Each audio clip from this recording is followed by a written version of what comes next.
Hello student, तुम्हा सगळ्यांचं पीके agree अकॅडमीच्या online प्लॅटफॉर्मवरती मनपूर्वक स्वागत. विद्यार्थी मित्रांनो, कुठल्याही परीक्षेचा अभ्यास करताना मग ती परीक्षा वर्ग 3 असू द्या किंबहुना वर्ग 1 UPSCच्या एक्झाम असू द्या. एक्झाम कुठलीही असू द्या, त्या परीक्षेमध्ये यश संपादन करण्यासाठी आपले सर्वात मोठे 2 गुरु असतात. कुठलीही एक्झाम असू द्या, ओके. ती एक्झाम तुम्हाला प्रॉपर वेने जर क्रॅक करायची असेल, तर त्याचे 2 सगळ्यात मोठे गुरु असतात. मी नेहमी सांगितलं आणि आत्ताही सांगतो. त्या गुरूंपैकी पहिला गुरु असतो त्या परीक्षेचा अभ्यासक्रम आणि दुसरा गुरु असतो त्या परीक्षेचे आत्तापर्यंत आलेले क्वेश्चन पेपर. ज्या विद्यार्थ्यांनी दोन्ही या गोष्टीवरती कॉन्सन्ट्रेट केलं, त्या विद्यार्थ्याला यश संपादन करणं हे अतिशय सोपं जातं. तुम्हाला अभ्यासक्रम सांगतो काय वाचायचं आहे आणि तुम्हाला क्वेश्चन पेपर सांगतो की त्या अभ्यासक्रमामध्ये कशावरती जास्त कॉन्सन्ट्रेट करायचं आहे.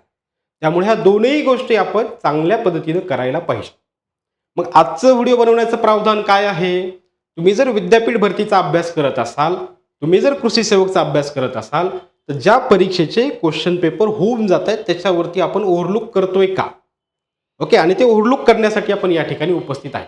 माझा व्हिडिओ शॉर्ट असणार आहे, व्हिडिओ छोटा आहे, परंतु इन्फॉर्मेशन जी भेटणार आहे, जे काही सेंटेन्स मी सांगणार आहे, ते सेंटेन्स डेफिनेटली तुमच्या अभ्यासक्रमामध्ये तुम्हाला हेल्पफुल राहणार आहे.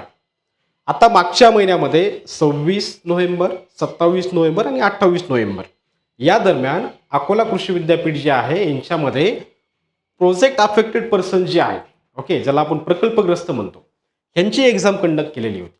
आणि विद्यापीठामध्ये ॲग्रिकल्चरच्या रिलेटेड सरळ सेवेमार्फत 3 पद भरले जातात.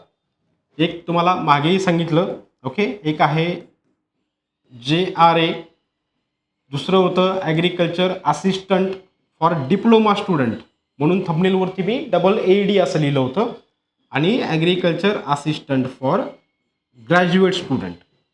ओके, अशा 3 पद्धतीचा पेपर पंजाबराव देशमुख कृषी विद्यापीठाचा झालेला आहे. कुणाचा? प्रोजेक्ट अफेक्टेड पर्सनचा. ओके, मग सर हा भूतकाळ आहे. ओके, भूतकाळाचं महत्त्व काय असतं? भूतकाळ बदलू शकत नाही, परंतु भूतकाळावरनं भविष्याचा वेध घेता येऊ शकतो, एवढं भूतकाळाचं महत्त्व आहे. मग आम्ही काय बोध घ्यायला हवा, आम्ही काय शिकायला पाहिजे? ओके, हे जे पेपर झालेले आहेत हे पेपर आपण डेफिनेटली ओव्हरलुक केले पाहिजे. मी जो अभ्यासक्रम वाचलेला आहे, मी जे ॲग्रोनॉमी केलेला आहे, ॲग्रोनॉमीचे क्वेश्चन्स मला जमतात का? मी जे हॉर्टिकल्चर केलेलं आहे ते हॉर्टिकल्चरचे क्वेश्चन जमतात का? ॲज अ हॉर्टिकल्चर स्टुडंट मी पहिले ॲज अ हॉर्टिकल्चर टीचर, माझा जो सब्जेक्ट आहे कोर सब्जेक्ट, बाकी मी सगळे सब्जेक्ट शिकवतो, पण जो कोर सब्जेक्ट आहे त्याच्यामध्ये मी पहिले माझ्या हॉर्टिकल्चरचे क्वेश्चन्स मी पाहिले. मी जे शिकवलंय मुलांना ते आलं का पेपरला? आणि एवढं समाधान, एवढं लाभलं की ज्या वेळेला सगळे क्वेश्चन्स हॉर्टिकल्चरचे शिकवल्यामधले आलेले आहेत.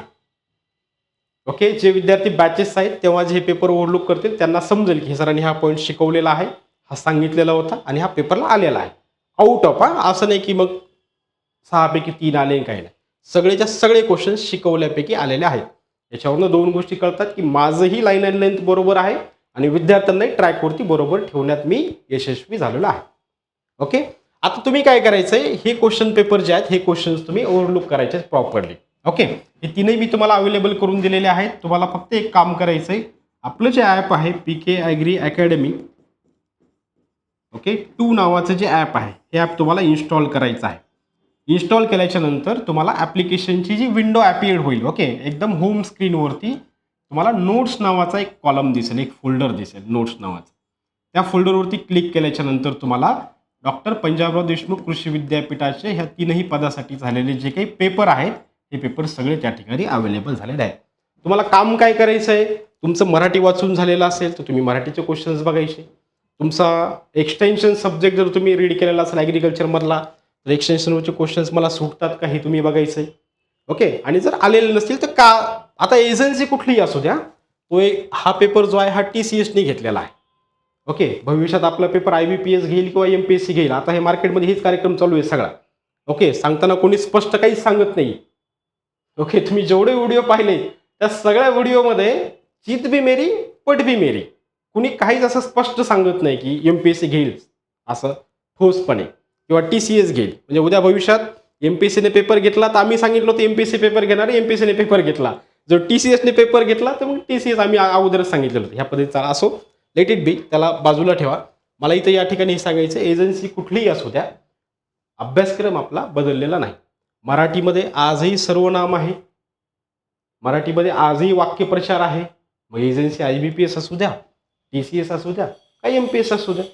ॲग्रोनॉमीमध्ये आजही टिलेजचे प्रकार तेवढेच आहेत. 0 टिलेज आहे, ओके, मिनिमम टिलेज आहे, आजही फादर जेट्रोतूलच आहेत. हॉर्टिकल्चरमध्ये आजही मँगो आहे, बनाना आहे, ग्रेप्स आहे, ओके, सपोटा आहे, पोमोग्रेनेट आहे. मग एजन्सी कुठली असू द्या, आपला अभ्यासक्रम आहे, आपण जे वाचलेले त्याच्यावरचे क्वेश्चन्स आपल्याला सुटायला पाहिजे. पेपर कुणीही घेऊ द्या, मला इथे तुम्हाला हे सांगायचं. त्यामुळं आवर्जून तुम्ही हे पेपर जे आहेत, हे पेपर तुम्ही या ठिकाणी ओव्हरलुक करायचे आहेत. 3ही पदांचे पेपर या ॲप्लिकेशनमध्ये फ्री ऑफ कॉस्टमध्ये फक्त तुम्हाला इन्स्टॉल करायचं आणि त्या ठिकाणी नोट्समध्ये जाऊन हे पेपर ओव्हरलुक करायचे. त्यांची आन्सर की सुद्धा त्या पेपरवरतीच मेन्शन केलेली आहे. ओके, या एजन्सीने आन्सर की दिलेले ते paper me as it is त्या ठिकाणी अपलोड केलेलं आहे. डिप्लोमावाल्या मुलांसाठी मराठीमध्ये क्वेश्चन पेपर उपलब्ध आहे आणि ग्रॅज्युएटवाल्या मुलांसाठी इंग्लिशमध्ये पेपर उपलब्ध आहे. त्यामुळं काळजी करण्याचं काहीही कारण नाही. आणि विद्यापीठामध्ये डिप्लोमावाल्या मुलांसाठी वेगळा पेपर होतो आणि ग्रॅज्युएटवाल्या मुलांसाठी वेगळा पेपर या ठिकाणी कंडक्ट होतो. ओके, असा हा शॉर्ट बट स्वीट व्हिडिओ, या ठिकाणी शॉर्ट इन्फॉर्मेशन मला या व्हिडिओच्या माध्यमातून तुम्हाला द्यायची होती आणि ते इन्फॉर्मेशन तुमच्यापर्यंत या ठिकाणी डिलिव्हर झालेली आहे. ओके, बाकी राहतो विषय मग सर एक्झाम कोण घेणार आहे कृषी सेवकची, त्याच्यावरती मी सेपरेट बोलेल. मी 19 ऑक्टोबरला टेलिग्राम ग्रुपवरती बोललेलो आहे. ओके, 19 ऑक्टोबरलाच माझं याच्यावरती बोलून झालेलं आहे. बॅचमध्ये तर विद्यार्थ्यांना कंटिन्यू सांगत आलेलं आहे की एक्झाम कोण घेणार आहे तुमची. ओके, असो, पण तुम्ही अभ्यासक्रमाला प्रिपेअर्ड राहा. तुम्ही अभ्यासक्रम व्यवस्थित, तुमच्या समोर जी नोट्स आलेली आहे, तुमच्यासमोर जो विषय आलेला आहे त्या विषयाला 100% देण्याचं काम तुम्ही करा, जेणेकरून उद्या भविष्यामध्ये कुणी जरी पेपर घेतला तरीसुद्धा आपण त्याला प्रिपेअर्ड राहायला पाहिजे. ओके, हां, अशा पद्धतीने. बाकी आता कृषी सेवकच्या बाबतीत मुलांचं, भरपूर जणांचं म्हणणं आहे की सर थोडासा अभ्यासक्रम इलॅबोरेट करा. भविष्यामध्ये मी त्याच्यावरती 1-2 व्हिडिओ बनवणार आहे.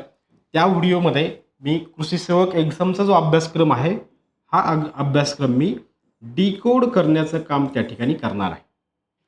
कोडिंगमध्ये तुमच्याकडे सगळ्यांकडे सिलेबस आलेला आहे. सिलेबसची कॉपी प्रत्येकाच्या हातामध्ये आहे.